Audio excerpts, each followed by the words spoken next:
అందరికీ నమస్కారం. మీరు చూస్తుంది వన్ తెలుగు ఛానల్. ఈ రోజు నుంచి మీకు బిగ్ బాస్ 8 యొక్క అప్డేట్స్ అన్నీ కూడా ఈ ఛానల్ ద్వారా మేము అందిస్తాం. అలాగే బిగ్ బాస్ 8 ఏంటి, బిగ్ బాస్ 7 పల్లవి ప్రశాంత్ టైటిల్ అయితే గెలుచుకున్నారు. వాళ్ళ Shivaji strategies, Amardeep emotional backdrop ఇవన్నీ కూడా బిగ్ బాస్ 7 బాగా అలరించింది. దానికి మాత్రం తగ్గదన్నట్టుగా బిగ్ బాస్ 8 అయితే ఇన్ఫినిటీతో తీసుకొచ్చారని తెలుస్తుంది. మరి బిగ్ బాస్ 8 ఎలా ఉండబోతుంది అనేది ఈ రోజు నుంచి అయితే స్టార్ట్ అయిన ప్రోగ్రామ్ గురించి అయితే చెప్పుకోబోతున్నాం. ఈ సీజన్లో ఎంటర్టైన్మెంట్, ఫన్, టర్న్లు, ట్విస్ట్లకు లిమిటే లేదంటూ ఈసారి కూడా వ్యాఖ్యాతగా నాగార్జున బాగా సందడి చేశారని చెప్పవచ్చు. Infinity of fun and entertainment పేరుతో మొదలైన ఈ సీజన్లో హౌస్ మేట్స్గా 2 చొప్పున అయితే లోపల పంపించారు. మొత్తం 14 మంది కంటెస్టెంట్స్ 7 జంటలుగా బిగ్ బాస్ హౌస్లోకి అయితే వెళ్ళారు. అలాగే బిగ్ బాస్ ఈ సీజన్కి సంబంధించి 3 కండిషన్స్ అయితే పెట్టారు. ఈ సీజన్లో హౌస్లో కెప్టెన్ అయితే ఉండడు. బిగ్ బాస్ 8 కంటెస్టెంట్కు రేషన్ అయితే ఇవ్వరు, వాళ్ళే సంపాదించుకోవాలి. అలాగే ప్రైజ్ మనీ 0 అంటూ బిగ్ సర్ప్రైజ్ అయితే రివీల్ చేశారు. అంటే హౌస్ మేట్స్ ఆటను బట్టి ప్రైజ్ మనీ లిమిట్లెస్గా మారుతుందని అయితే రివీల్ చేశారనమాట. అలాగే ఈ సీజన్లో తొలిసారి అడుగుపెట్టే కంటెస్టెంట్ని నటి యాష్మి అయితే అవకాశం దక్కించుకున్నారు.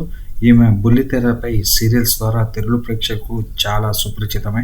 హౌస్లోకి వెళ్లే ముందు యాష్మి మాట్లాడుతూ, నాకు ప్రస్తుతం ఏ బాయ్ ఫ్రెండ్ లేడు, ఒకప్పుడు ఉండేవాడు. నా మూడ్ స్వింగ్స్ భరించలేక నేనే అతన్ని పంపేశా. పెళ్లిపై ఎలాంటి అభిప్రాయం లేదు. మొదట రిలేషన్షిప్, లవ్ ఓకే అయిన తర్వాత అప్పుడు పెళ్లి చేసుకుంటా. పెద్దలు కుదిర్చిన పెళ్లి అస్సలు చేసుకోను. నాకు వంట చేయడం రాదు. బిర్యానీ లేకుండా అసలు ఉండలేను. ఆకలేస్తే కోపం వస్తుంది. నేను చెప్పిన పని చేయకపోయినా, అబద్ధం చెప్పినా కోపం వస్తుంది. హౌస్లో నాకు ఎలాంటి స్ట్రాటజీలు లేవు. మంచి పోటీ మాత్రం ఇస్తానని చెప్పుకొచ్చారు. నిఖిల్, యాష్మి గౌడ్తో పాటు నిఖిల్ కూడా హౌస్లోకి అయితే ఫస్ట్ టైం ఎంటర్ అయ్యారనమాట. కన్నడ సినిమాల్లో హీరోగా నటించారు నిఖిల్. డాన్సర్ అవుదామని ఇండస్ట్రీకి వచ్చి అనుకోకుండా అవకాశం రావడంతో హీరోగా మారిపోయారు. సినిమాల్లో నటించే మంచి విలన్ పాత్ర చేయాలని ఉందని నాగార్జునతో చెప్పారు. బిగ్ బాస్ సీజన్ 8లో బాధ్యత కలిగిన వ్యక్తిగా ఉండాలనుకుంటున్నా. ప్రస్తుతానికి సింగిల్, కేవలం ఆట మీద ఆసక్తితోనే బిగ్ బాస్కి వచ్చా. ఏ అమ్మాయిని వెతకను. నాకు భార్యను చూసే విషయం అమ్మ చూసుకుంటారు. హౌస్లో మనశ్శాంతి కావాలి, అది దొరకదని నాకు తెలుసు అని నిఖిల్ అయితే చెప్పారు. ఇక బిగ్ బాస్లో 3వ కంటెస్టెంట్గా అభినయ్ నవీన్ అయితే అడుగుపెట్టారు. అభినయ్ నవీన్ తెలుగు ప్రేక్షకులకు పరిచయమే. పెళ్లి చూపుల మూవీతో మంచి గుర్తింపు అయితే తెచ్చుకున్నారు. అన్నపూర్ణ స్టూడియోస్ నిర్వహిస్తున్న యాక్టింగ్ స్కూల్లో ఫస్ట్ బ్యాచ్ సభ్యుని నేను చెప్పారు. లెజెండరీ నటుడు ఏఎన్ఆర్ నా నటన మెచ్చుకున్నారని చెప్పారు. నటుడుగా కొన్ని సినిమాలు చేసిన తర్వాత దర్శకత్వం చేయాలనిపించింది. అప్పుడు రామన్న యూత్ చేశా. మళ్ళీ బిగ్ బాస్ అనే మంచి వేదిక దొరికింది. కొంచెం ఎమోషనల్ అయినా బయటకు కనపడలేనని అబ్బాయి అయితే చెప్పారు. ఇక ప్రేరణ గురించి చెప్పుకోవచ్చు. కన్నడలో రంగనాయకి టీవీ షోతో మంచి పాపులర్ అయ్యారు ప్రేరణ కంబం. పలు తెలుగు సీరియల్స్లో నటిస్తున్నారు. మంచి డ్యాన్స్ పర్ఫార్మెన్స్తో ఎంట్రీ ఇచ్చారు ప్రేరణ. ఎప్పుడూ సంతోషంగా ఉండాలనుకుంటా. మంచి బంధాలు ఉండాలి. ఎప్పుడు జాలీగా ఉండాలి. ఆటలు బాగా ఆడతా. నాతో పోటీ పడే కంటెస్టెంట్ల పరిస్థితి ఏంటా అని ఆలోచిస్తున్నా. నేను హీరోయిన్ రష్మిక క్లోజ్ ఫ్రెండ్స్. మేమిద్దరం స్కూటీ వేసుకుని అర్ధరాత్రి తిరిగిన రోజులు ఉన్నాయి. నాకు పెళ్ళి 8 నెలలు అయింది. మా ఆయన పేరు శ్రీపాద్. నాకు హౌస్లో లిమిట్లెస్గా నిద్ర కావాలంటూ అభినయ్ నవీన్తో కలిసి హౌస్లోకి వెళ్ళారు ప్రేరణ. నెక్స్ట్ కంటెస్టెంట్ వచ్చేసరికి ఆదిత్య ఓం. లాహిరి లాహిరి లాహిరిలో చిత్రంతో తెలుగు ప్రేక్షకులకు పరిచయం అయ్యారు ఆదిత్య ఓం. హౌస్లోకి వెళ్లే ముందు ఆదిత్య ఓం మాట్లాడుతూ, 2005 తర్వాత కొన్ని సినిమాలు ఫ్లాప్ అయ్యాయి. ఇంట్లోంచి బయటకు రాలేదు. జీవితం అంటే పోరాటం. 2010లో మళ్ళీ కెరీర్ ప్రారంభించా. 4-8 సినిమాలకు దర్శకత్వం వహించా. అవార్డులు వచ్చాయి. సినిమా ఇండస్ట్రీ నుంచి తీసుకున్న దాన్ని తిరిగి ఇవ్వాలనుకున్నా. అందుకే భద్రాద్రి కొత్తగూడెం దగ్గర చేరుపల్లి, కొత్తపల్లి గ్రామాల్లో కొన్ని సామాజిక కార్యక్రమాలను చేశా. సామాజిక సేవలో ఉండే సంతృప్తి వేరుగా ఉంటుంది. బిగ్ బాస్ అనేది పెద్ద ఛాలెంజ్. నా కెరీర్లో మళ్ళీ పుట్టేందుకు బిగ్ బాస్కు వస్తున్నా అని చెప్పారు ఆదిత్య ఓం. బిగ్ బాస్ లోకి వెళ్ళడం నిజంగా ఏదో అంతరిక్ష యానంలో ఉందని అన్నారు. తనకు చిన్నప్పటి నుంచి సినిమాలంటే బాగా ఇష్టమని, హౌస్ లో తనకు లిమిట్లెస్ గా ఛాలెంజెస్ కావాలని నాగార్జునతో చెప్పారు. ఇంకా ఆ తర్వాతి కంటెస్టెంట్ వచ్చేసరికి సోనియా నటి సోనియా కూడా బిగ్ బాస్ లోకి అయితే వచ్చారు. రామ్ గోపాల్ వర్మ నుంచి వచ్చిన దిశ మూవీతో ఆమె నటిగా అయితే గుర్తింపు తెచ్చుకున్నారు. నేను లిట్మస్ పీరియడ్ పాటిస్తాను, నాకు నచ్చిన బాయ్ 9 నెలల టైం పెడతా, నేను బిగ్ బాస్ రావడానికి కారణం కూడా ఉంది. డబ్బులున్న వాళ్ళు కోట్లు ఖర్చు పెట్టి ఇక్కడికి వద్దామన్నా కుదరదు. అతి తక్కువ మందికి వచ్చే అవకాశం నాకు వచ్చింది. హౌస్ లో లిమిట్లెస్ గా ఫ్రెండ్స్ కావాలి. కరాటే కూడా నేర్చుకున్నా, ఒకరిద్దరికి దెబ్బలు కూడా పడ్డాయి అని తన గురించి చెప్పుకొచ్చింది. ఈ సందర్భంగా దర్శకుడు వర్మ ఆమెకు వేడుకల శుభాకాంక్షలు కూడా చెప్పారు. ఆ తర్వాత కంటెస్టెంట్ వచ్చేసరికి బెజవాడ బేబక్క. తన మాటలు, ప్రాసలు, పంచ్ డైలాగులతో నెటిజన్స్ కు వినోదాన్ని పంచుతారు బెజవాడ బేబక్క. అలా అందరికీ సుపరిచితురాలైన ఆమె అసలు పేరు మధు నిక్కంటి. ఆమె చేసే వీడియోలు సామాజిక మాధ్యమాల్లో బాగా ట్రెండ్. సీజన్ 8 లో కంటెస్టెంట్ గా అడుగుపెట్టిన ఆమె పలు ఆసక్తికర విషయాలను అయితే పెంచుకున్నారు. బెజవాడ బేబీలు బేబమ్మలు ఎక్కువ, అందుకే నేను నా పేరు పెట్టుకున్నా. విజయవాడ గుంటూరు తిరిగినట్టు అమెరికా తరచూ వెళ్తుంటా. అక్కడ ఏ కార్యక్రమం ఉన్నా వ్యాఖ్యాతగా, గాయనిగా ఎంటర్టైన్ చేయడానికి పిలుస్తూ ఉంటారు. హౌస్ లో నాకు ఫుడ్ లిమిట్లెస్ గా కావాలని చెప్పుకొచ్చారు. ఇంకా నెక్స్ట్ కంటెస్టెంట్ గా శేఖర్ భాష. ఈయన గురించి ప్రత్యేకంగా చెప్పాల్సిన అవసరం లేదు. రేడియో జాకీగా శ్రోతలను ఆలోచించిన వ్యక్తి శేఖర్ భాష. ఇంజనీరింగ్ తర్వాత రేడియో జాకీగా కెరియర్ ప్రారంభించి 18 IRF అవార్డులను తీసుకున్నారు. తానెప్పుడే యాక్టివిస్ట్ గా మారతానని అనుకోలేదని అన్నారు. పురుషుల పట్ల సమాజం వ్యవహరిస్తున్న మార్చుకోవాలని, లేకపోతే కుటుంబాలు చితికిపోతాయని అభిప్రాయపడ్డారు. ఈ విషయంలో ప్రజలకు తెగించి పోరాడదామని ముందుకు వచ్చినట్లు చెప్పారు.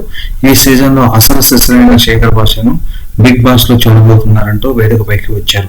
బిగ్ బాస్ కు రావడం నా కళ, చాలా రోజుల నుంచి చూస్తున్నా, అందరినీ పిలిచి నన్నెందుకు పిలవరని అనుకునేవాడిని.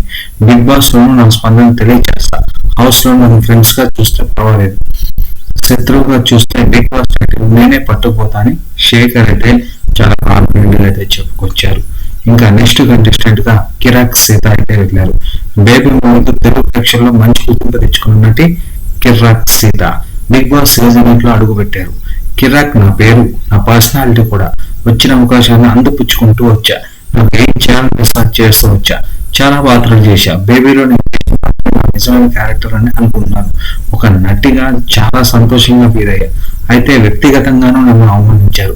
ముందు ఒకలా, వెనుక మరోలా మాట్లాడే వాళ్ళంటే నాకు చాలా కోపం. కెమెరా ముందు నటించాలి, వెనుక నటించకూడదు. నన్ను నిరూపించుకునేందుకు లిమిట్లెస్ గా అవకాశాలు రావాలి. నా కెరియర్ నేను ఉన్నతంగా ఎదగాలని చెప్పుకొచ్చారు. ఇంకా నెక్స్ట్ కంటెస్టెంట్ గా నాగమణికంఠ అయితే వచ్చారు.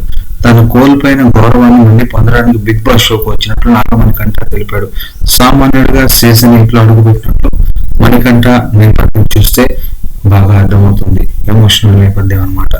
ఆ నెక్స్ట్ కంటెస్టెంట్ గా పృథ్వీరాజ్ అయితే వచ్చారనమాట. ఇది ఒక అద్భుతమైన షో అని చెప్పారు. ఇందులో పాల్గొనడం ఎప్పటి నుంచో కోరిక. మనీ, పేరు కోసం ఈ షోకు వస్తున్నా. అలాగే ప్రేక్షకుల నుంచి లిమిట్లెస్ ప్రేమ కూడా కావాలి అంటూ తెలుగు కన్నడ సీరియల్స్ నటుడు పృథ్వీరాజ్ అయితే అన్నారు. ఇంకా నెక్స్ట్ కంటెస్టెంట్ గా నటి యాంకర్ విష్ణుప్రియ కూడా బిగ్ బాస్ సీజన్ 8 లోకి అడుగు పెట్టారు. ఈ సీజన్ లో ఎంటర్టైన్మెంట్ లిమిట్లెస్ కావాలని అయితే. ఇక నెక్స్ట్ కంటెస్టెంట్ గా డి నైనిక. తన డాన్స్ తో తెలుగు ప్రేక్షకులను అయితే అలరించారు నైనిక. ఇప్పుడు బిగ్ బాస్ సీజన్ 8 లోకి అడుగు పెట్టారు. చిన్నప్పటి నుంచి తనకు డాన్స్ అంటే ఇష్టం అని చెప్పొచ్చారు. డాన్సర్ కాకపోతే నటిగా అయ్యేదాన్ని, కెమెరా ముందు ఉండాలని తన కళ అని చెప్పింది. అలాగే అమ్మకు కూడా అలాగే ఉండడం ఇష్టం అని కూడా వివరించారు. ఆ తర్వాత కంటెస్టెంట్ గా నవ్లీ అబ్రి అయితే వచ్చారు. డైరెక్ట్స్ యూట్యూబ్ ఛానల్ తో యువతల నుంచి ప్లేస్ తెచ్చుకున్నారు. నబీల్ అఫ్రీది చిన్నప్పటి నుంచి కూడా నటుడు కావాలని కోరుతారు. ఫన్నీ స్కిట్లు చేయడం మొదలుపెట్టి సోషల్ మీడియాలో అభిమానం సొంతం చేసుకున్నట్లు తెలిపారు. బిగ్ బాస్ తన కళ నెరవేరిందని తెలిపారు. వీళ్ళందరూ హౌస్ లోకి అయితే వెళ్ళారు. హౌస్ లోకి సెలబ్రిటీగా రానా, నివేదిత థామస్ అయితే వచ్చారు. వాళ్ళ 35 మూవీ గురించి అయితే ప్రమోషన్ ఇచ్చారు. దాని తర్వాత వచ్చిన మొదటి ఇద్దరి పేర్స్ కి ఒక ఆట అయితే పెట్టి దాంట్లో నుంచి ఒక బ్యాడ్ న్యూస్ అయితే చేశారు. అదేంటంటే ఈసారి హౌస్ లో కెప్టెన్ అయితే ఉంటారని రివీల్ చేశారు. నాని తన లేటెస్ట్ సినిమా అయిన సరిపోద శనివారం గురించి విజయోత్సవం గురించి వివరించడానికి వచ్చారనమాట. దాంతో పాటు లోపలికి వెళ్ళి కంటెస్టెంట్స్ కి మధ్య ఒక ఆటనైతే పెట్టి దాంట్లో ఇద్దరు కంటెస్టెంట్స్ చేసి ఒక కంటెస్టెంట్ ని లూజ్ అయ్యారు. వాళ్ళకి ఒక బ్యాడ్ న్యూస్ అయితే తెలిసింది, హౌస్ లో రేషన్ ఉండదు, మీరు ఆడేదాన్ని బట్టి మీకు లిమిట్లెస్ రేషన్ వస్తుందని చెప్పి. అలాగే నెక్స్ట్ లాస్ట్ లో అనిల్ రావిపూడి వచ్చి ఒక చిన్న ప్లాన్ చేసి మన నాగమణి కంటే అయితే భయపెట్టారని చెప్పవచ్చు. తను తర్వాత అది ప్రాంక్ అని చెప్పి ఉందని ఈ లోపే ఫస్ట్ రోజే అనిల్ రావిపూడి హౌస్ లో ఒక పెద్ద చిచ్చు అయితే పెట్టారని తెలుస్తుంది. నాగమణి కంటేనే అందరూ ఎక్కువ మంది బయటకు వెళ్ళాలన్నట్టుగా కోరుకున్నారు. సో ఫస్ట్ రోజు ఇలాంటి ట్విస్ట్ అయితే ఎవరు ఊహించి ఉండరు. కానీ ఈ ప్లాన్ తో ఒక అభిప్రాయం అయితే వచ్చింది. రేపు జరిగే గొడవలకి ఇది ఒక కారణం అయితే అవుతుందని మనకు తెలుస్తుంది. ఇంకా లాస్ట్ లో వచ్చిన ఇద్దరు పేర్స్ కూడా అనిల్ రావిపూడి గారు ఒక టాస్క్ అయితే ఇచ్చి దాంట్లో గెలిచిన వారికి ఓడిపోయిన వారిని నిర్ణయించి ఓడిపోయిన వారి ద్వారా ఒక బ్యాడ్ న్యూస్ ఏంటంటే అది 0 ప్రైజ్ మనీ అనేది రివీల్ చేశారు. మీరు ఆడే దాన్ని బట్టి ప్రైజ్ మనీ కూడా లిమిట్లెస్ ఉంటుందని బిగ్ బాస్ అయితే చెప్పారు. మరి ఇది ఇవాళ బిగ్ బాస్ రివ్యూ. మరి రేపు ఏం జరుగుతుందో, రేపు ఎంతవరకు గమనిస్తారని రేపు తెలుసుకుందాం. Thanks for watching. By by. జై హింద్.